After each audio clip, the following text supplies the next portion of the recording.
Assalamualaikum warahmatullahi wabarakatuh. Indonesia merupakan negara dengan banyak keanekaragaman budaya, bahasa, ras, suku bangsa, agama, dan kebudayaan. Lantas, sudahkah kita yang merupakan bagian dari bangsa Indonesia mengenal adanya kebudayaan tersebut? Dan untuk kita yang beragama Islam, sudahkah memahami bahwa Islam dan kebudayaan di Indonesia melahirkan suatu akulturasi dari itu yang kemudian membentuk hal yang baru? Saya yakin pasti teman-teman semua belum sepenuhnya tahu dengan hal tersebut. Maka dari itu, Mata A2 hadir sebagai solusi untuk menjelaskan itu semua bersamaan. Makanya jangan kemana-mana, terus bersama saya Rizka di Mata A2, mengupas kebudayaan Islam Indonesia tanpa batas.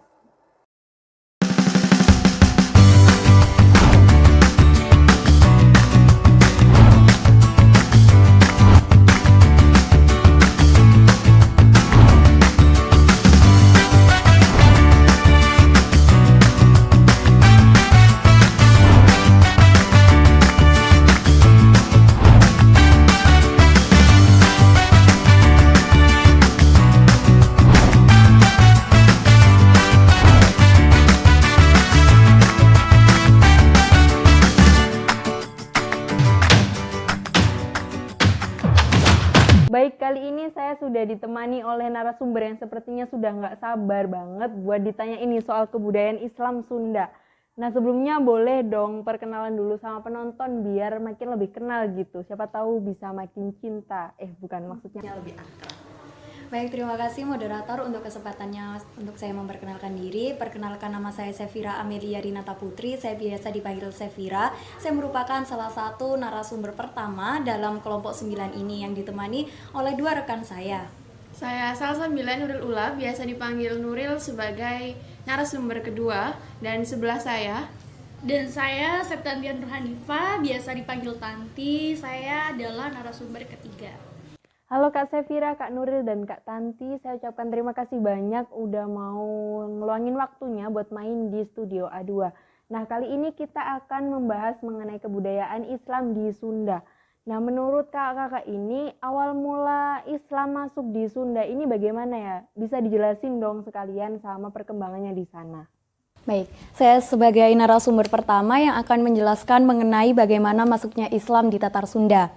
Agama Islam masuk di Sunda itu diterima dengan sangat baik oleh masyarakat Sunda. Namun sangat disayangkan, masyarakat Sunda telah memiliki kepercayaan yang diwariskan oleh nenek moyangnya, yaitu melalui budaya Hindu dan juga budaya Sunda yang diakulturasikan dengan agama Islam.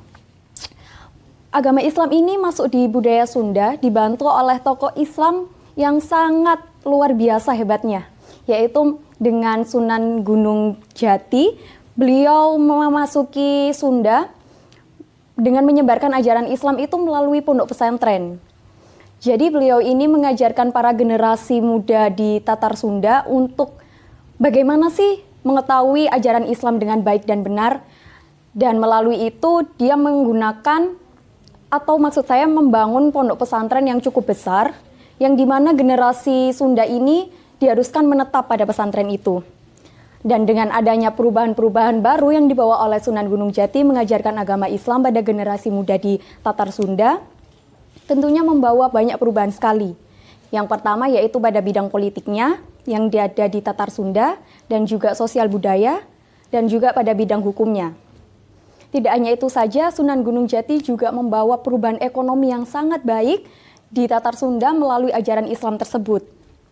Lalu Sunan Gunung Jati juga banyak sekali merubah kebudayaan Hindu dan Buddha menjadi kebudayaan yang menurut ajaran Islam itu memang itu yang seharusnya. Dan banyak sekali aturan-aturan agama Islam itu yang merubah banyak hukum yang ada pada budaya Sunda ini.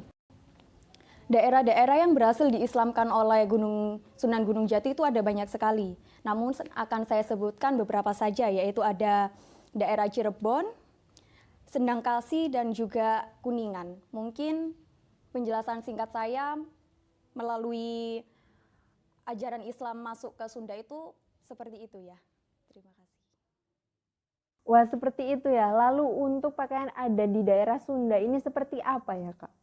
Baik, saya sebagai narasumber kedua di sini akan menjelaskan pakaian adat Sunda. Pakaian adat Sunda yang pertama adalah baju pangsi. Baju pangsi ini diperuntukkan untuk kaum laki-laki Sunda dan memang desainnya hanya didesain dengan satu warna, yakni hitam. Desain baju pangsi sangat sederhana, yakni celana pangsi hitam longgar dan atasan yang disebut dengan salontreng. Kesederhanaan desain baju pangsi ini bukan tanpa alasan, tetapi menunjukkan jika baju pangsi ini diperuntukkan untuk kaum dengan strata rendah. Namun seiring berjalannya waktu, baju pangsi dipakai masyarakat luas, termasuk wali kota di berbagai daerah di Jawa Barat. Yang selanjutnya adalah baju bedahan. Baju bedahan juga merupakan pakaian adat Sunda yang diperuntukkan untuk kalangan menengah yang biasanya berprofesi sebagai pedagang ataupun saudagar. Baju bedahan dibagi menjadi dua, yakni baju bedahan untuk pria dan baju bedahan untuk wanita. Biasanya baju bedahan berwarna cerah seperti merah, biru, ataupun putih. Untuk pakaian adat yang terakhir yakni baju menak.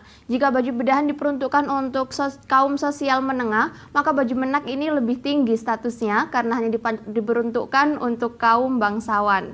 Bisa dilihat dari kainnya, yakni kain bludru yang dihiasi dengan benang emas. Untuk bawahannya bisa disenadakan dengan atasan sesuai dengan warna atasan. Untuk warna dasar baju menak ini sendiri yakni berwarna dasar hitam.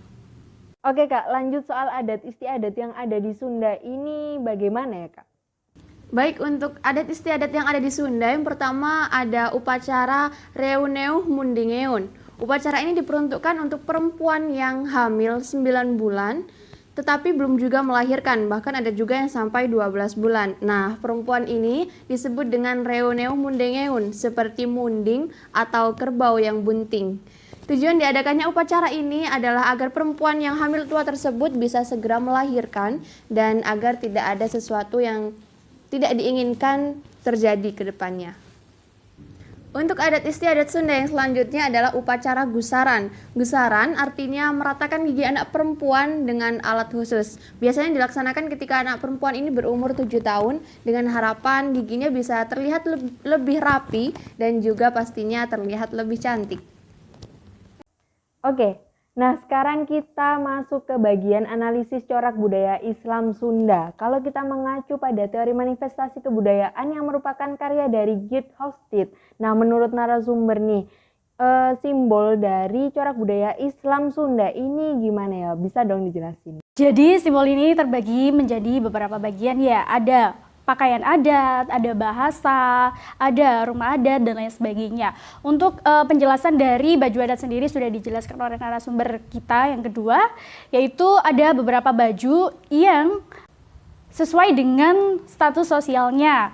Yang pertama yaitu ada baju pangsi untuk strata rendah, baju bedahan untuk strata menengah, dan baju menak untuk kaum bangsawan. Untuk rumah adat sendiri, di sini ada salah satu rumah adat yaitu rumah adat Perahu Kumurep. Rumah adat Perahu Kumurep ini kalau diterjemahkan ke dalam bahasa Indonesia berarti perahu tengkurap ya. Jadi mengikuti sesuai dengan bentuk rumahnya, yaitu bagian atas rumahnya itu seperti bagian bawah perahu.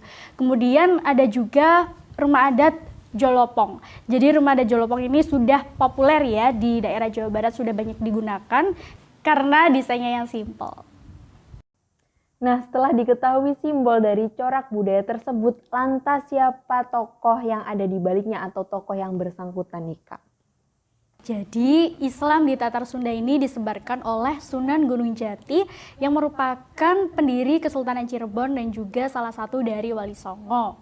Kemudian setelah itu penyebaran Islam ini dilanjutkan oleh para kiai dan ajingan. Nah, kehadiran Islam di Tatar Sunda ini memberi perubahan antara hukum Islam dan juga hukum adat.